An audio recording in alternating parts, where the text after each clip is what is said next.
You see, once you've spent enough good lily points stopping Jerry from swallowing his own tongue, you get to go full bitch mode, giving into the blood lily to slap a bitch like you're gate crashing your sibling's wedding. How's it going, Warriors Alike? I'm If, the little fellow who thinks most cereals are just terribly designed DLC, and today I have a familiar question for you. You see, I've already decided upon my role in Dawntrail, but have you? No? Well, sit back, rest your feet on your nearest simp, and let me help you make that decision. Here is why you should heal in Dawntrail. Now I know what you're thinking. This cunt sent tags are just glorified babysitters for mouth breathers last week. What entire nation is he going to say about healers?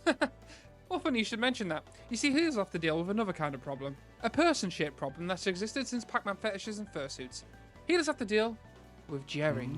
Who's Jerry, you ask, in your brass inexperience? Let me tell you. Jerry is the DPS who takes more doom to the face than Riley Reid. Jerry is the tank that finds a corner and proceeds to play Peekaboo LOS edition with you, force cancelling your hard-casted heals and attempts to save him from himself. Jerry is the player who finds ways to take damage you never thought possible, finds ways to die that defy reality, finds mechanics you didn't know existed. If there is a boss cast AOE that takes 3 business days to hit, you can goddamn guarantee that Jerry will be stood there at the very last second waiting for you to sling rescue at him like a poor man's Spider-Man. Tanks have to deal with a party of questionables. Heals have to deal with just one. A paradox. Healers who've been healing a long time will tell you they've been moulded in the fires of Jerry. It's easy to hate him for the constant anxiety he places on us as mummies and sustainers, but in the end, Jerry makes us better players. And if you're listening to the soothing sound of my voice right now thinking, well, I've never seen a Jerry before. Oh, Jerry. Don't change. So, Warriors Alike, please share your own Jerry stories in the comments down below, or perhaps share this video with a Jerry you know, and hit that subscribe button as we say thank you to the man, the myth, the ever-present legend for his service. He is the hero we didn't know we needed. Anyways, I digress. So you're thinking maybe aftercare is your strong suit. You're as dependable as a magic wand or a spare boyfriend and you want to sustain the masses.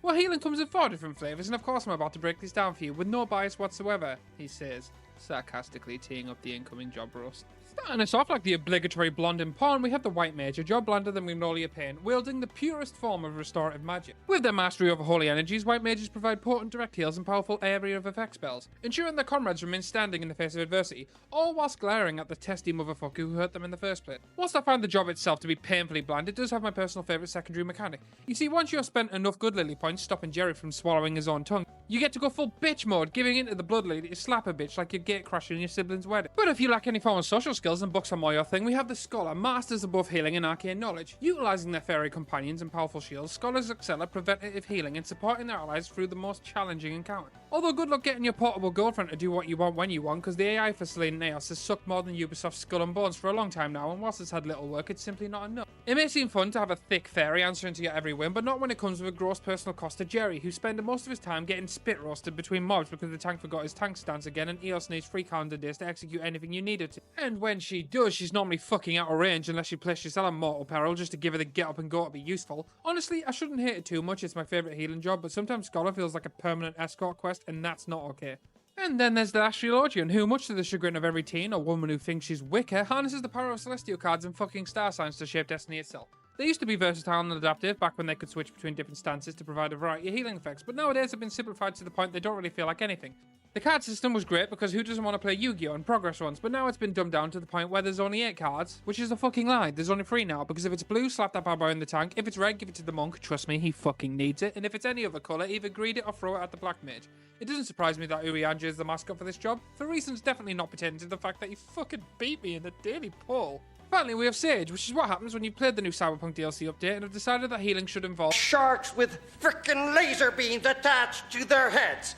As stated many times before, I will never say anything good about this job because of the fact that they named it Sage, meaning our chances of getting an actual Sage, aka an alchemist-style healer who uses pharmaceutics to seize the day, much like the NHS or Obamacare, is precisely 0. The bulk of the healing comes from the damage they can put out, though with the caveat that only one person can receive full benefit of this. They struggle the most with the party, Jerry, because most Sages drop their Guardian on the tank and then proceed to throw gang signs the entire fight, meaning they are arguably the worst healer for adapting to massive raid-wide damage. If you play this job, I'm not saying I hate you, I'm just saying I'd definitely shoot you in the fucking leg if I was ever trying to escape tigers, sharks, Girl Scouts selling mint cookies. You get the picture. Each of these healing jobs brings its own unique strengths to the table, but what really sets them apart is that unwavering dedication to mothering. Whether it's through powerful spells, protective barriers, or strategic buffs, healers are positive affirmations that keep the party going and sadly soak up most of the blame when things go wrong. So why should you heal in Final Fantasy XIV? Because there's no greater feeling than knowledge that your actions are the difference between victory and defeat. Because as a healer, you're not just a support role, you're the guardian angel, watching over your party members, kissing boo-boos and bringing the whole world to find out to the enemies that unfortunately just to fuck around. What do you think? Let me know in the comments down below. Hit that subscribe button and share this video with your friends if you're a whole ass adult who can get over the fact I just roasted Sage, and click this to tell the algorithm that this Lalafell's message of peace, love and fuckery needs to be spread to the far corners of the world.